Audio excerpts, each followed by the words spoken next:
जय हिंद, नमस्ते दोस्तों। कैसे हो आप लोग? आशा करता हूँ आप लोग अच्छे होंगे। जैसा कि आप स्क्रीन पर देख रहे हो, यह RPF constable 4 March first shift का जीके जीएस का क्वेश्चन है। सेम आपके यही प्रश्न आपके जीके जीएस के पूछे गए हैं, तो आप इसका अच्छे से एनालिसिस कर लीजिए, ठीक है। और इसी हिसाब से अगर आपका एग्जाम आगे है तो आप इसी हिसाब से तैयारी कर सकते हैं। और आपको प्रश्नों का लेवल देख लीजिए कैसा पूछा गया है, ठीक है। तो 4 मार्च फर्स्ट शिफ्ट का ये जीके जीएस का क्वेश्चन मैं आपको बताने वाला हूँ।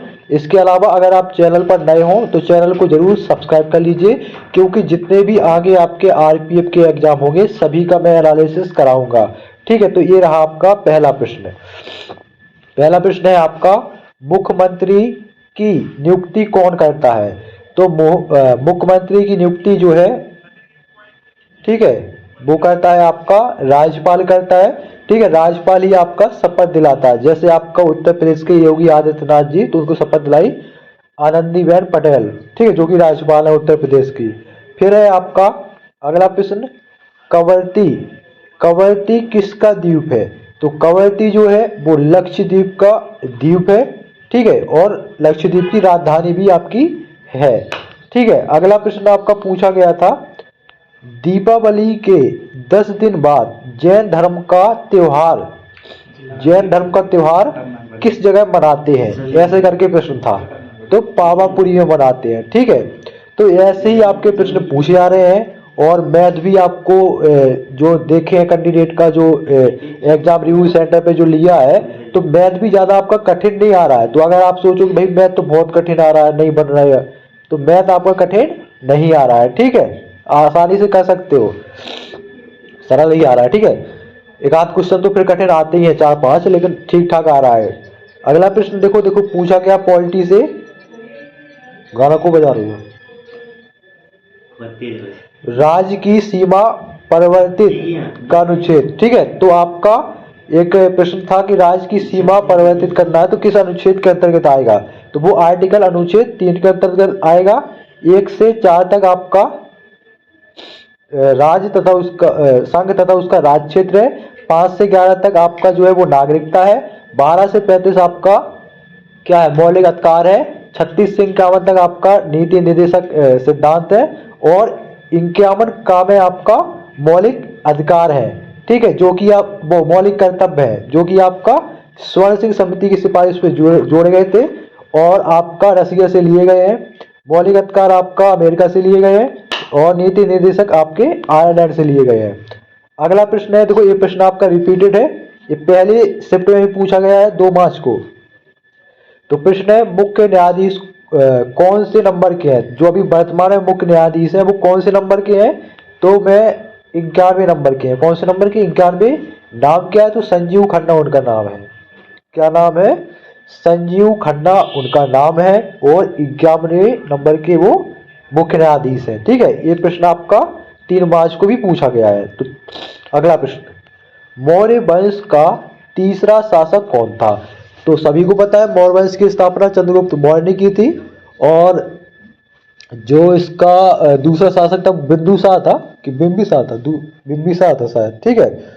बिंदुसार कंफ्यूजन हो रही, ठीक है। तीसरा शासक आपका दूसरा बिंदुसार या बिंबिसार था, जो कि अशोक के पिता है, ठीक है। और तीसरा शासक है अशोक, महान सम्राट अशोक, ठीक है। अगला प्रश्न देखिए, अगला था, चिनहट का युद्ध किसके बीच हुआ था? तो चिनहट का जो युद्ध है वो आपका ब्रिटिश सेना और भारतीय विद्रोहियों के बीच हुआ था। अगर पूछा जाए कब हुआ, तो 30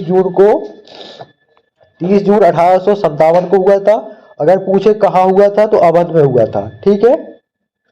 अगला प्रश्न देखो, उत्तर भारत में पाई जाने वाली मृदा, उत्तर भारत यानी उत्तर प्रदेश ही है, तो उत्तराखंड, ज्यादा तेज बोलेगा, उत्तर प्रदेश में पाई जाने वाली मृदा, तो वो है आपकी जलोढ़ मृदा, जो कि आपका नदियों से बहकर आती है, जो कि बहुत ही उपजाऊ मृदा होती है, ठीक है। जलोढ़ मृदा पोषक तत्वों से भरपूर होती है। अगला प्रश्न था आपका, अरब सागर के किनारे कौन सा राज्य है? तो अरब सागर के किनारे बहुत सारे राज्य हैं, टोटल 8 राज्य आपके अरब सागर के किनारे बसे हुए हैं। ठीक है, तो ऑप्शन में था केरल, तो केरल आपका सही हो जाएगा। ठीक है, ऑप्शन उसमें केरल का था, तो केरल आपका राइट आंसर होगा। केरल हो गया, कर्नाटक हो गया, गोवा हो गया, ये सब आपका बसे हुए हैं। फिर आपका अवनी बजट खाते में महिलाओं का लक्ष्य क्या है। ठीक है, तो अवनी बजट खाते में प्रश्न पता नहीं, लेकिन ये प्रश्न पूछा गया था। फिर है आपका देखो, प्रश्न पूछा गया पंचवर्षीय योजना से, तो पंचवर्षीय योजना से भी आपको पढ़ के जाना है। पिछला जो पेपर हुआ है अभी आरपीएफ का, मतलब पिछली शिफ्ट का, तो उसमें भी एक आध प्रश्न पंचवर्षीय योजना से था, तो पढ़ लीजिएगा। तो 5वीं पंचवर्षीय योजना का उसने पूछा है किस पर आधारित थी, मतलब किस मॉडल पर आधारित थी। तो यह जो आपका मॉडल तो नहीं लिखा है यार, किस पर आधारित थी, ऐसा था। ठीक है, तो इसका लक्ष्य था रोजगार और गरीबी उन्मूलन पर आधारित थी। ठीक है, और इसका कार्यकाल 1974 से 1978 था, मतलब 4 साल का था। ठीक है, तो ऐसा करके प्रश्न था। फिर है आपका ग्लोबल इंडेक्स कौन जारी करता है। तो ग्लोबल इंडेक्स आपके बहुत प्रकार के होते हैं, लगभग 3-4 प्रकार के होते हैं। तो 3-4 प्रकार के होते हैं, तो 3-4 प्रकार की अलग अलग संस्थाएं जारी करती हैं। तो मैं एक जो ग्लोबल इंडेक्स है वो आपका यहाँ लिखा हूं, जैसे ग्लोबल इनोवेशन इंडेक्स, तो इसको विश्व बौद्धिक संपदा संगठन जो है वो जारी करता है। तो आपके चार पांच प्रकार के ग्लोबल इंडेक्स हैं। तो ठीक है, और उनको 4-5 प्रकार की संस्था जारी करती है, एक नहीं है, नहीं तो आपको बता देते। ठीक है, फिर है प्रश्न, स्वतंत्रता से पूर्व किसका उद्योग व्यापक था। मतलब आपका आजादी से पहले कौन सा उद्योग सबसे ज्यादा किया जाता था, किससे मतलब जीविका चलती थी। तो वो है आपका कपड़ा उद्योग और हस्त शिल्प उद्योग, मतलब हस्त हाथों से जो पत्थर की वस्तु बनाई जाती है वही कहलाता है हस्तशिल्प। ठीक है, और चीनी उद्योग भी है।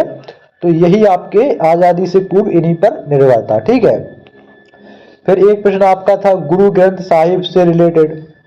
ठीक है, तो इसका थोड़ा अच्छे से समझ में नहीं आया कि गुरु ग्रंथ साहिब किसके गुरु थे। तो यार गुरु ग्रंथ साहिब भी कोई वैसा है। ठीक है, तो इसमें गुरु अर्जुन देव है अगर, तो आप सही सही कर लेना।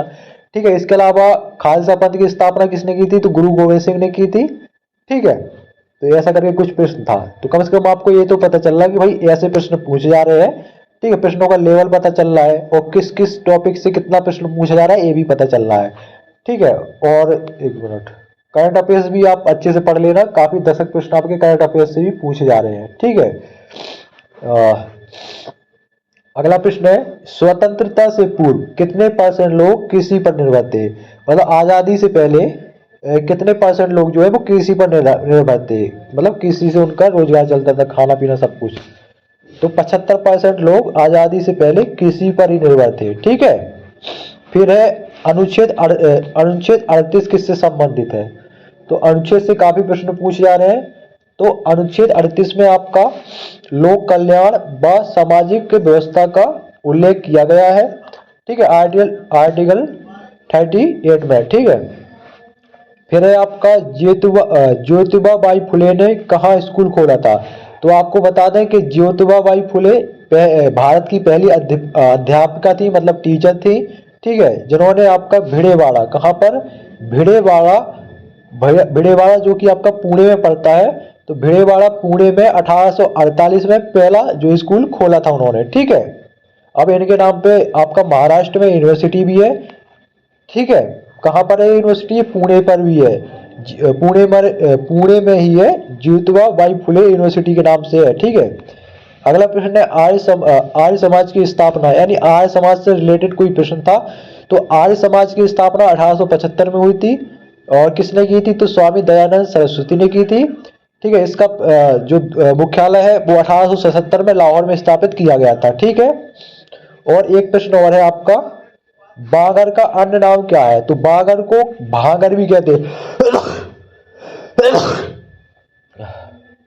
बागर को भागर भी कहते हैं। ठीक है, तो यही आपके जीके जीएस के प्रश्न है।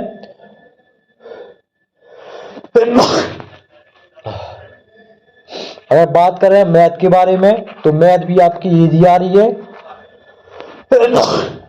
और टोटल आपके इसमें अरिथमेटिक के प्रश्न है, कोई आपके एडवांस प्रश्न नहीं पूछे जा रहे हैं। ठीक है, अरे यार, ठीक है, रीजनिंग भी आपकी ठीक ठाक आ रही है, लेकिन टाइम टेकिंग है, समय आपको लगेगा रीजनिंग में। ठीक है, तो समय का विशेष ध्यान देना। अब जिसका लास्ट में प्रश्न है तो लगातार मॉक टेस्ट लगाए तो आपका समय अच्छे से आने लगेगा। ठीक है, तो मैथ पे आपको रीजनिंग पे ज़्यादा देना है, मॉक टेस्ट लगाना है, टाइम टेकिंग आ रहे हैं क्योंकि, ठीक है, सरल आ रहे हैं, टाइम लग रहा है लेकिन। और मैथ में वही आपके चक्रवृद्धि ब्याज, साधारण ब्याज, औसत हो गया, लासा मासा हो गया, संख्या नंबर सिस्टम हो गया, ठीक है, समय कार्य हो गया, और इसके अलावा समय चाल दूरी हो गया। यही से आपके दो तीन प्रश्न, तीन चार प्रश्न, मेंसुरेशन से चार पांच प्रश्न ऐसे करके पूछे जा रहे हैं। ठीक है, और रीजनिंग में वही आपका कोडिंग टू कोडिंग से चार पांच प्रश्न, ब्लड रिलेशन से दो तीन प्रश्न।